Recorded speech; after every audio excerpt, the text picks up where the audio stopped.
나 없다고 끼니 걸으면 안 돼요.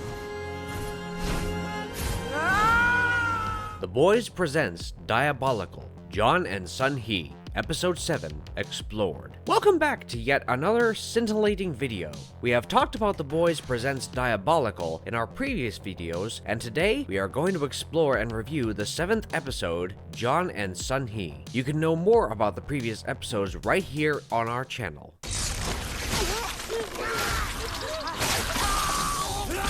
Amazon Prime's Diabolical is a snarky foray into the planet of The Boys. It's an exuberant animated binge created for adults that is aggressive, entertaining, hilarious, and at times chokes you with tears. It never overwhelms you by being too profound or resonant and does not add much to the parent series story beyond amusement, and it is undoubtedly entertaining. Diabolical is a lighthearted yet ambitious antidote to a more gloomy and pessimistic parent series penned by prominent architects and fans of the universe. The various animation techniques and strategies just add to the tale's humor and unpredictability, gore, and enjoyment. Let's see what The Boys Presents Diabolical Season 1 Episode 7 has in store for us. Before we go into our explanation, we have a very small request. If you like our content, please support us by subscribing to our channel. This is a small click for you, but for us, it means a lot. Thank you. Let's begin.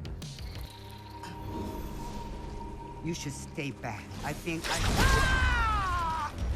John and Sun Hee, Episode 7. Amazon Prime's The Boys has been so popular over the previous 2 seasons of action-adventure lunacy that the brand is now headed back into the sketch realm, but this time around animation instead of comics. The Boys Presents Diabolical is based on the Dynamite Entertainment comic book series. The Boys, written by Garth Ennis and illustrated by Derek Robertson. It is made up of 8 episodes, each running from 10 to 13 minutes, 7 of which are situated in the TV universe and 1 in the comic book universe, all of which tell solo series about Compound V, ranging from cosmetic trials to Homelander's first assignment. The animation influences in The Boys Presents Diabolical are as varied as its strange assortment of abilities. The anthology is a great place to start. You don't have to be familiar with The Boys to enjoy its offshoot. With John and Sun Hee, a Korean horror drama style piece where the drama was much stronger than the horror that roots body horror with a compassionate look at an aging couple, Andy Samberg writes, and Stephen Chang-on directs the most poignant episode of the lot. Get ready to put on your sad face for this one as an old bloke puts his life on the line to save his wife from an incurable disease. John and Sun Hee is one of the 3 animated shorts from the Boys TV series that are considered canonical. The plot of the episode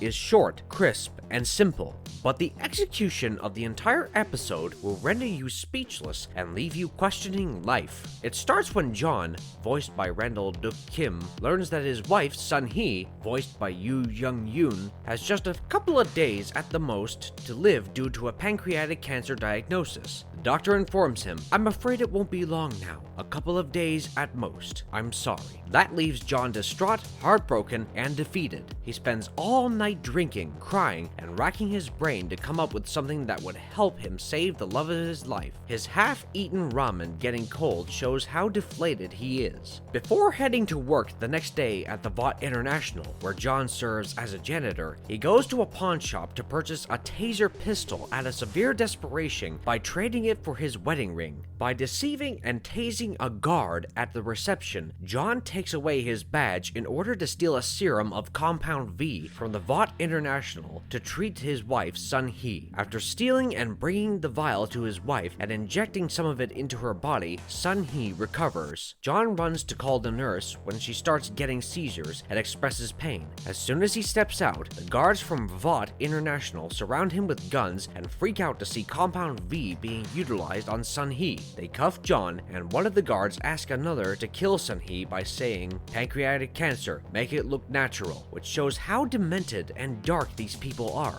Just when they try to kill Sun Hee by suffocating her with a pillow, her powers emerge, and so do her glowing, magical tentacles belching from her cancer. Her powerful tentacles mess up the guards from Vought International, and John and Sun Hee manage to flee from the hospital. Sun Hee did not do any of it on purpose, and right when her guilt was about to consume her, John composed her by saying, "It's okay, they were trying to kill us first." As they try to run away in an ambulance, Sun Hee keeps on saying, "I don't think it's okay," and suddenly does not feel well as the cancer leaves her body in the forest, where it consumes wildlife and grows. The cancer forms like a vacuum created in the heart of the forest, where wildlife gets sucked into. When Sun Hee asks John what he did to her, he responds by saying, "It doesn't matter. What matters is you're better." Sun Hee denies it, and John says, "You're alive. Look at you." Many agents from Vought International arrive to eradicate it, but they are all consumed by the cancer as well. John and Sun Hee try to flee from there as John wants to go, but Sun Hee urges that they must correct the situation as she feels guilty for spreading it to others in order to save herself. John feels like the cancer is gone, but Sun Hee denies it as it lives in the forest and consumes innocent lives. They have an argument about whether to stay and help or flee and avoid. It will break your heart when John breaks down and says, "No, not now. I just got you back."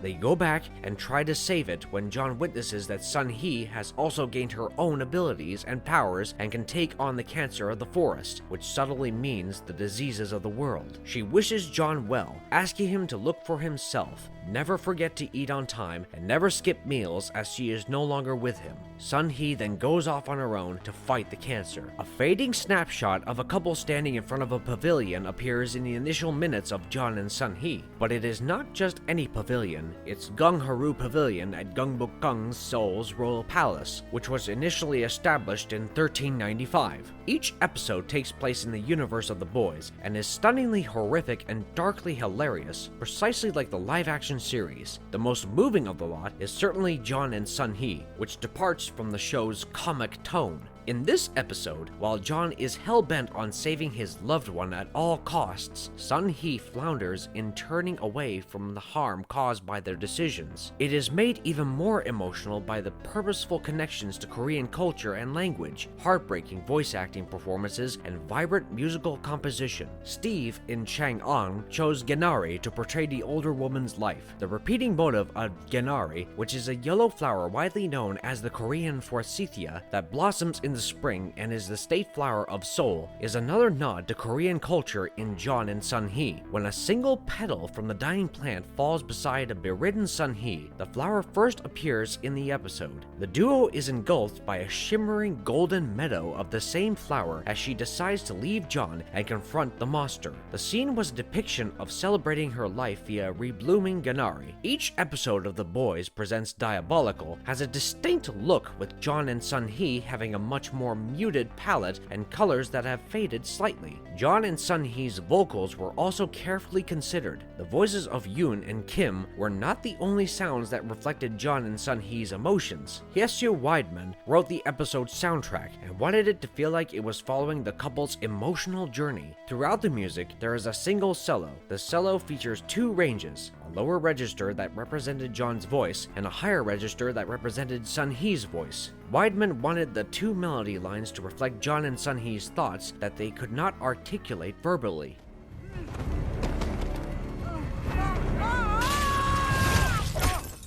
What to expect from the episode? Not just the episode John and Sun Hee of The Boys Presents Diabolical, most likely to bring tears to your eyes, which is strange since the person who wrote it also gave voice to Jizz in My Pants. But it also has the show's most spectacular visual imagery. The Boys' universe is provided a genuine Korean flavor by director Steve Ahn, as well as Studio Animal, which is a dramatic contrast to the franchise's usual aesthetic bombast. Sun Hee's monster metamorphosis is reminiscent of the famous Akira, while the color scheme and the musical accompaniment are reminiscent of the Studio Ghibli. It is difficult not to see influences from Japanese animation while viewing John and Sun Hee through misty eyes. And if you liked our content, don't forget to leave a like and subscribe to us if you haven't already. Have a good one and be safe. Thanks, everyone!